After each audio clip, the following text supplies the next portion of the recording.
In a time when the world trembles beneath the weight of war, division, and uncertainty, a mother for all nations stands as a quiet yet unyielding presence, an offering of refuge, compassion, and unity.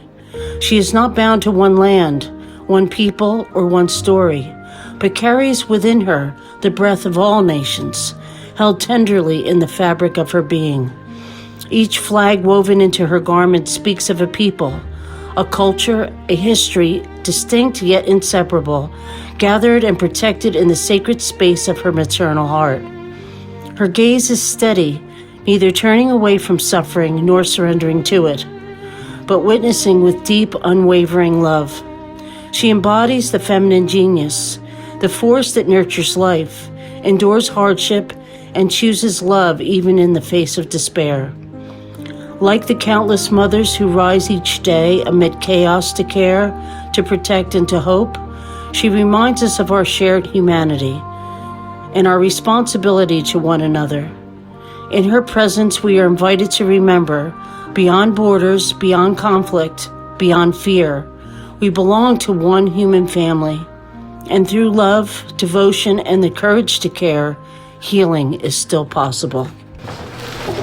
This is very exciting to me as a female artist. There's a lot of different meanings for this, but this is the Spanish version of Mary, Our Lady of Guadalupe, if you will.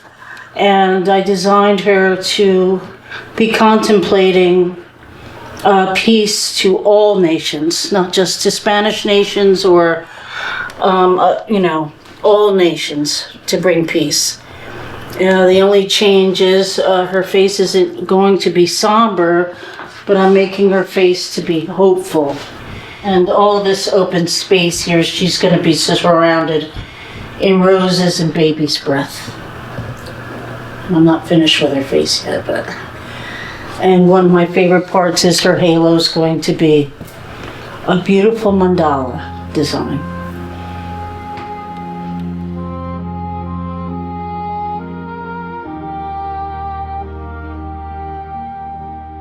Of course, I've seen many versions of Holy Mary through the centuries, but I wanted to really have her have a unique voice.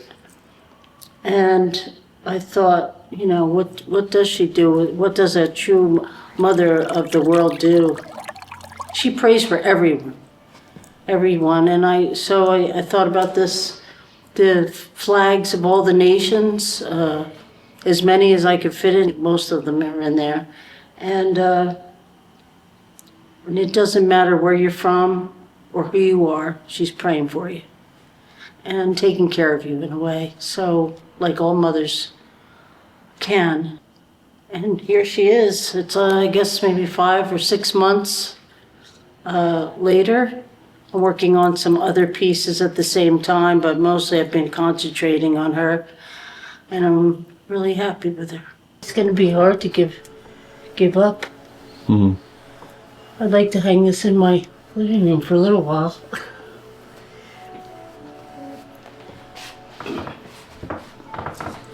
I think that bit might be enough for what we gotta do. I'm a general internist, and I care for patients with all kinds of medical diseases. One of my early patients was Patricia Arroyo, the artist you've met, and she very graciously and generously adorned my office with all kinds of beautiful paintings. And I must say, up to that point, it was rather austere. So to have this beautiful artwork displayed in front of our patients really changed the tone, the tenor of the practice. And it went from being a rather cut and dried, austere, let's get it done type of interaction to how does beauty influence life and healing. And my patients clearly responded to her beautiful work. And I must say I did in the process too. Rather unexpectedly, I might add. But I'm not going to change her very much. I think she has a really beautiful, young, hopeful outlook, and her hands are ready to do the work. Mary played such a critical role in salvation history. Of course, she is the mother of Jesus, we believe the mother of God. And it's amazing how much of what we know, our faith actually must have come through Mary, because she was the only witness from the beginning. Where does everyone come from, right? It comes from the mother.